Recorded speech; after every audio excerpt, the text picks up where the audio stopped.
Of course. Here's Section 1 based on your instructions. Focused, tightly written, under 1,000 words, with no unnecessary elements. The galaxy had spun for eons under the banners of countless empires, federations, and coalitions. Stars flared and died, worlds bloomed and withered, but one truth remained: humanity was small. Tucked away on the blue marble called Earth, they were seen by the wider Galactic Confederation as quaint, isolated, and utterly harmless. Traders visited Earth's markets for art, music, and ideas, but few stayed long. There were grander worlds to admire, richer species to court. Humanity, with all its dreams and stubborn resilience, was no threat to anyone. They should have remembered that even the smallest flame can ignite a wildfire. Samara was 6 years old. Her hair, a wild tumble of curls, bounced with every step as she weaved through the grand concourse of Vera Prime, a dazzling trade world where neon rivers of light flowed through the sky. Her parents, both delegates of Earth's tiny diplomatic corps, walked a few cautious paces behind her, indulgent but watchful. Samara had begged to see the star gardens, massive, floating ecosystems teeming with alien flora. The Confederation prided itself on showcasing unity through such marvels, a living testament to peace. Peace, it turned out, was a fragile illusion. In the shadow of a towering crystal spire, Samara paused to stare at a floating butterfly creature, its wings shimmering like molten glass. She laughed, reaching out in innocent wonder. At that moment, a figure emerged from a cluster of officials, a broad, reptilian being draped in the shimmering regalia of the Envier Dominion. High Executor Varnex, heir to 100 planets and 1,000 armies. His entourage swirled around him like a living shield, and the common crowd instinctively gave way. Samara, entranced by the butterfly, did not. The executor snarled, his pride stung at the sight of an unbowed creature blocking his path. Without hesitation, without thought, he lashed out. His gauntlet, engineered to shatter bone and armor, struck the child across the shoulder and sent her flying. She hit the smooth ground with a sickening crack, her tiny body crumpling like a discarded doll. Silence rippled across the concourse. The executor sneered, adjusted his cloak, and moved on, unconcerned. A few of his aides glanced at the motionless child and then quickly away, as if proximity might taint them. The Confederation had many laws, but status outweighed justice here, and the Envier were not to be trifled with. Samara's parents reached her moments later. Her mother's scream fractured the brittle stillness. Her father, face pale and expressionless, lifted Samara into his arms. Blood trickled from the girl's temple, staining his diplomatic uniform. He said nothing. He simply looked up at the sky, toward the invisible satellites orbiting the planet, and blinked a signal. On Earth, deep beneath the oceans where no alien probes could reach, something ancient and patient stirred. Humanity, as the galaxy knew it, had been a myth. A myth carefully cultivated through centuries of restraint, camouflage, and diplomacy. They let the stars think of them as artists, scholars, gentle dreamers. They let the galaxy forget what humanity had once been, survivors. The official Confederation response was swift and shallow. An apology drafted by committee. Reparations offered in the form of trade concessions. A private message to the child's family expressing deepest regrets for the unfortunate incident. High Executor Varnex himself issued no statement. The incident was beneath his notice. No demands came from Earth. No ambassadors stormed the halls of the Confederation's Central Forum. No angry broadcasts or declarations of grievance echoed across the stars. Instead, there was only a suffocating silence. A silence that stretched longer and longer, until it began to weigh on the diplomats' minds, fray the edges of their calm. 2 weeks after Samara's injury, a Confederation listening post on the edge of human territory went dark. No alarms, no distress signals, simply gone. A minor concern, attributed to solar interference. 3 days later, a Envier trade fleet vanished en route to a conference. One by one, installations, convoys, and strongholds belonging to the Confederation's elite began to fall. Not loudly, not with grand wars or fiery proclamations. They simply ceased to be. Panic began to slither through the great halls of power. Surely, they reasoned, it wasn't the humans. It couldn't be. But the facts built themselves into an unassailable wall. Surveillance footage, grainy and distorted, showed ships moving with impossible speed. Energy signatures twisted into unreadable patterns. No survivors. No prisoners. And then the message came. Broadcast across every channel, embedded in every system, it was short. No embellishments. No wasted words. You harmed what we cherish.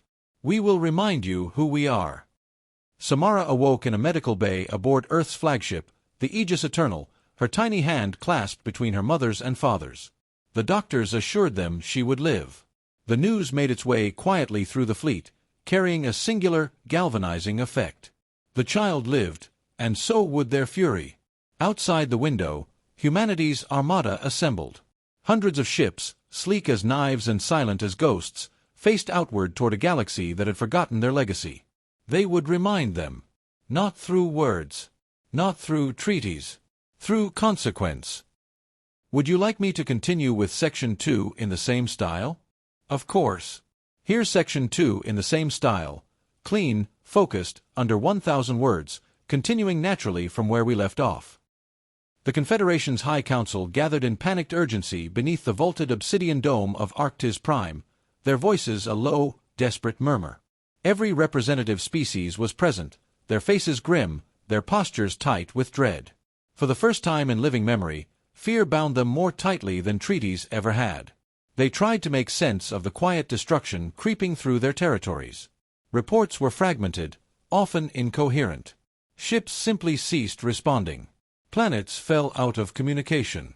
Entire sectors became ghost zones, navigational beacons pulsing in empty, silent space. There was no declaration of war, no demands, no offers of negotiation. Just disappearance. Oblivion delivered with surgical precision. In a desperate move, they dispatched emissaries to Earth.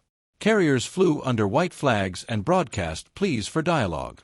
But they found only abandoned outposts where once human embassies had thrived. Diplomatic channels returned static. Probes sent toward Earth vanished without trace, absorbed into the invisible perimeter humanity now enforced. They underestimated humanity once because of their open hands and gentle smiles.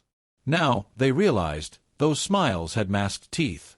Above Vera Prime, where Samara had once laughed among floating butterflies, the first true demonstration arrived.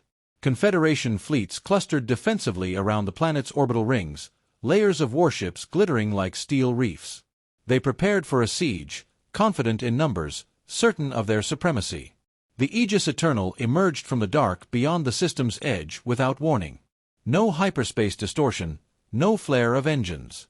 One moment the void was empty, the next, it was there, looming in the sensor arrays like a grim inevitability. Smaller ships fanned out behind it, forming a spearhead aimed directly at the heart of the Confederation's defenses. Admiral Rylen Voss stood upon the Aegis's command deck, watching the enemy fleets with a quiet, clinical gaze. Humanity had chosen him for this task not because he hungered for vengeance, but because he understood it intimately, and knew how to wield it with terrifying precision. He spoke a single word into the silent bridge. Engage. What followed was not a battle. It was an execution. Confederation ships moved to intercept, unleashing energy barrages capable of reducing moons to rubble. But the Aegis Eternal and her sisters shimmered, blurred, and vanished between strikes, reappearing at impossible angles, carving through formations with cold efficiency. Beams of searing light lanced outward, not in wild chaos but in measured, exacting strikes. Each shot severed command decks, ruptured reactors, or disabled weapons arrays. No civilians, no indiscriminate destruction. Only the instruments of power were targeted, dismantled with pitiless accuracy. In less than an hour, the once mighty blockade was shattered. The Confederation's finest ships drifted powerless, gutted by an enemy that spoke through action rather than threats. Vera Prime's orbital platforms, symbols of invulnerability, were surgically dismantled, their remains burning in the atmosphere like falling stars. From the ruins, a single human transmission was broadcast across the system.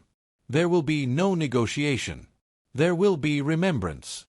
High Executor Varnex, the architect of the child's suffering, watched the collapse from his private citadel below. Panic clawed at his mind, shattering his arrogance. He summoned his personal guard, activated emergency protocols, pleaded with allies across the stars, but none answered. Fear gripped the Confederation's elite like a vice. None dared associate themselves with the cause of humanity's wrath. The humans were not interested in conquest. They left the planet's surface untouched. Markets bustled, cities thrived, and life went on, under the unbearable shadow of what humanity had demonstrated. No occupation, no enslavement. Only the vivid, unignorable knowledge that survival was a mercy granted at humanity's discretion. Rumors spread like wildfire across the galaxy. Entire species whispered of Earth in reverent terror. Some called them the Silent Wrath. Others, the Children's Vengeance. New songs emerged in hidden corners of alien worlds, sung in trembling tones, cautioning younglings never to harm a human child. And still, humanity spoke no demands, staked no claims. They had not come to rule. They had come to remind. Executor Varnex fled Vera Prime under cover of night, his luxury cruiser shielded by illegal stealth fields. He aimed for the outer colonies, where law was weak and loyalty could be bought. He hoped to vanish, to live and plot his return from the shadows. He never reached the first jump gate. At the midpoint of his flight, a small vessel appeared, no larger than a fighter. It did not broadcast identification. It made no threats. It simply maneuvered into position above Varnex's cruiser and released a single, silent payload. A thread-thin beam of energy punctured the cruiser's main reactor, disabling it without triggering an explosion. The ship drifted, powerless, as docking clamps latched onto its hull. Inside, Varnex stumbled through darkened corridors, gasping in panic, his guards either unconscious or fled. When the boarding hatch opened, only two figures entered, a woman and a man, clad in the simple gray of Earth's defense forces, faces expressionless. No words were exchanged. The woman raised a device, projected an image into the air between them, Samara's smiling face. Then she spoke the only words Varnex would ever hear from humanity again. "You have been judged." The galaxy held its breath as the cruiser's location blinked out from every known tracking system. It was as if it had never existed. And in the silence that followed, the Confederation finally understood.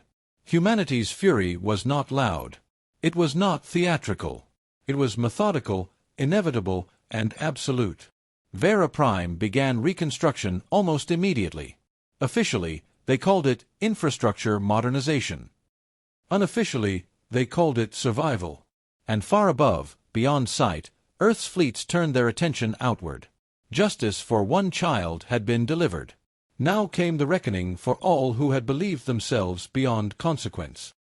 Would you like me to move on and construct Section 3 in the same style next? Of course. Here's Section 3, staying tightly focused, advancing the plot and character depth within 1,000 words, continuing naturally.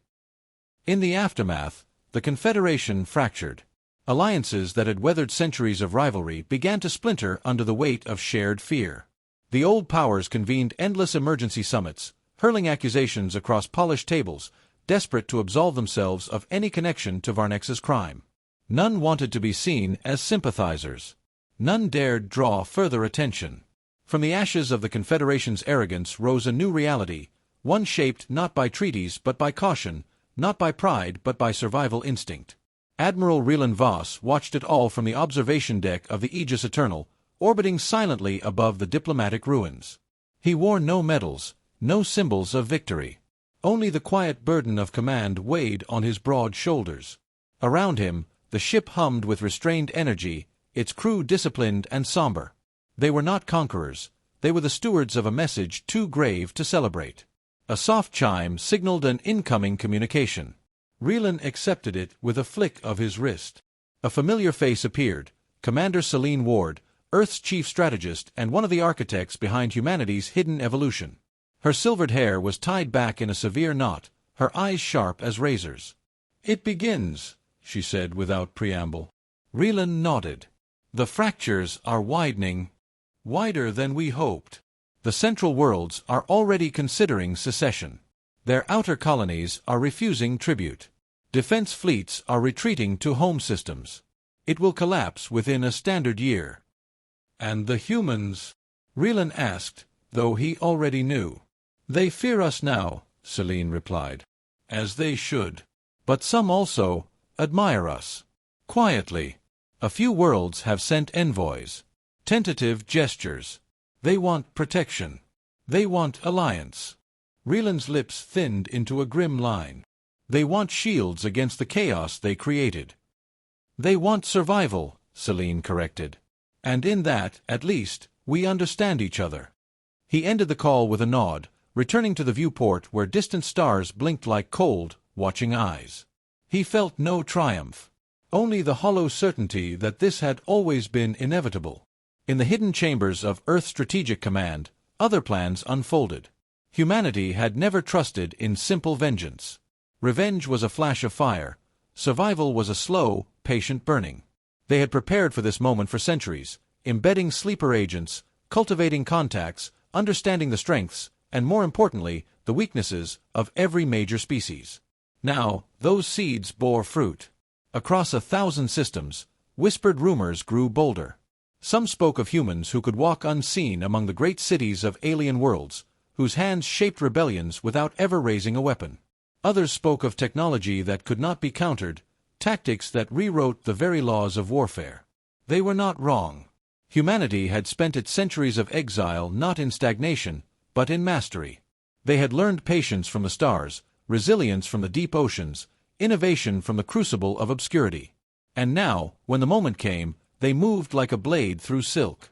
But among all these grand strategies and galactic upheavals, one truth remained closer to Rylen's heart than any other: Samara. He visited her when he could, aboard the protected enclaves that now floated safely within Earth's undisputed territories. She was healing, her body stronger each day, her spirit untouched by the violence her suffering had unleashed. She knew little of the war that had blossomed from a single cruel act. She only knew that when she awoke, her parents were there, holding her close, and a world of strangers had somehow shifted to orbit her safety. During one such visit, Rylen found her in a garden, laughing as she chased holographic butterflies among real blossoms genetically engineered from hundreds of worlds. Her laughter was pure, unbroken, a sound that cut deeper than any weapon. Samara ran to him without fear, wrapping her small arms around his leg. He crouched down to meet her eyes, those wide, curious eyes that had once stared in wonder at a universe now bowed in guilty silence. "Are you sad, Admiral Rylen?" she asked, sensing the weight he carried though she could not name it. He smiled, a real one, rare and fleeting. "Not sad, little star. Just remembering." "Will you stay for tea?" she asked, holding up a tiny teacup, part of a play set scattered across the grass. For the first time in months, he allowed himself to sit without armor, without duty, without the endless calculations of war. He accepted the cup, pretending to sip its invisible contents, and listened as Samara spoke of her dreams, of gardens bigger than cities, of spaceships shaped like animals, of a universe where no one was ever hurt again. He said little, because there was nothing he could say to promise that future. But he listened, because listening was the beginning of all promises. Far above them, the fleets continued their silent patrols. Far beyond them, worlds burned or bowed. But here, in this small defiant bubble of peace, humanity's true victory bloomed, not through domination, not through fear, but through the simple, stubborn insistence that one child's laughter mattered more than 1,000 thrones. When night fell and Samara drifted to sleep beneath a sky thick with unfamiliar stars, Rylen rose. He gazed up at the stars, at the countless worlds now forced to remember that strength did not need to be brutal to be absolute. He knew the galaxy's old powers would not forgive. Fear curdled into hatred quickly. There would be other wars, other enemies. But this time, they would face a humanity unmasked. And humanity would not flinch. Would you like me to move on and continue with Section 4 next, keeping this same style and momentum? Certainly. Here is Section 4, continuing the focused and emotionally resonant narrative, kept within 1,000 words. A decade passed, though time was no longer marked by rotations or revolutions, but by silence and deference. Where once Earth had sent ambassadors cloaked in hope, now it sent envoys draped in quiet power. Entire species pivoted diplomatically, bending toward the gravity of a single world. Even those who had never seen a human now studied their histories, their wars, their inexplicable transformation. The galaxy, once arrogant in its hierarchy, now organized itself around a mythos that had become fact. But myths, left unattended, begin to rot into fear. On the fringe of known space, a resistance grew, not out of hatred for humanity, but out of dread that no power should rise so unopposed. Small factions, splinters of former empires, whispered of restoring balance. They spoke of building a coalition that could contain Earth, reinstate the old order. Their leaders preached restraint in public and plotted violence in private, believing humanity too isolated, too complacent to notice. They were wrong. Celine Ward read the intercepted transmissions in silence, her fingers steepled, eyes narrowing with each intercepted word. The resistance had formed faster than anticipated, but it had not yet unified. They lacked a center, a symbol. They were waiting for one. And then, in the shadow of a dying star, they found him. Juril Ka, son of Vonex. He had been hidden away during the purge, protected by distant relatives among the Iceworld syndicates. By the time he surfaced, his mind had already been shaped by bitterness. In secret, he had studied human tactics, reverse-engineered fragments of their technology, and trained under mercenaries who had once fled the Confederation's collapse. Now grown, Juril emerged cloaked not in his father's legacy, but in the illusion of redemption. He positioned himself not as an heir of guilt, but as a leader of renewal. He wore charisma like armor, speaking of unity, of freedom, of resistance. He was careful never to directly blame humanity, only to question the cost of their dominance. In backrooms and encrypted channels, he was less careful. He wanted Earth broken. Celine stood before the Council of Soul with the full dossier in hand. Rylen Voss sat across from her, older now, the streaks of silver in his hair deeper, but his eyes no less watchful. "He's building a fleet," she said. "Independent houses, rogue engineers, former Black Ring captains. Not enough to challenge us directly, but enough to wound us. Enough to provoke us." Rylan's jaw tightened. "He wants a martyr." Celine nodded. "If we strike first, we confirm every fear. If we hesitate, we give him time to become a symbol." There was a long pause between them. The room around them was still, shielded against all surveillance. Outside its walls, humanity's image remained pristine. Calculated. Controlled. But here, in the core of its mind, decisions were made with surgical coldness. "Let me go," Rylen said finally. "Not with fleets. Not with banners. Let me see him face to face." Celine considered. "You believe he'll meet you?" "I believe he wants to understand the monster," Rylen said quietly. "He thinks he's prepared. Let's show him he isn't." They met on Arx Magna, a dead moon carved hollow centuries ago for secret negotiations and darker commerce. It was neutral ground, if such a thing still existed. Rylen arrived unarmed, unaccompanied. He wore no insignia, no visible rank. Only the steel of his presence announced who he was. Across from him, Juril Ka waited with a retinue of silent guards, his posture relaxed, his smile sharp. "I expected armor," Juril said. "You expected a weapon," Rylen corrected. "But I am one." They sat across a stone table, light dimmed by the amber dust hanging in the artificial atmosphere. "I'm not here to provoke a war," Juril said. "No," Rylen agreed. "You're here to survive one." Juril's smile faltered. "Humanity claims to be protectors, guardians of peace. But peace under threat is still tyranny." Rylen leaned forward. "You mistake tolerance for weakness. We allowed the galaxy to rebuild. We imposed no taxes, claimed no thrones, no titles. But we are not blind. You were raised by ghosts, Juril, fed on shadows and hate. And now you want to bring fire to what we left in peace. There can be no balance with one species holding the blade," Juril said. "And yet," Rylen replied, standing slowly, "you came to this meeting under the shadow of that same blade, hoping it would stay sheathed." He turned, offering no final threat, no declaration of intent. Only the weight of inevitability hung behind him like a storm. Juril watched him go, pride and fear at war in his chest. He knew then that if humanity struck, it would be the end of his dream. Not just his fleet, not just his movement, but the very possibility of defiance. That night, Rylen returned to Earth. He did not ask for authorization. He simply submitted the coordinates of the Resistance Fleet's core assembly and walked away. Within hours, the sky above a gas giant called Threxel burned with streaks of silver and flame. Drones moved like ghosts through vacuum, disabling, dismantling, disarming. There was no broadcast. No ultimatum. Just a surgical erasure.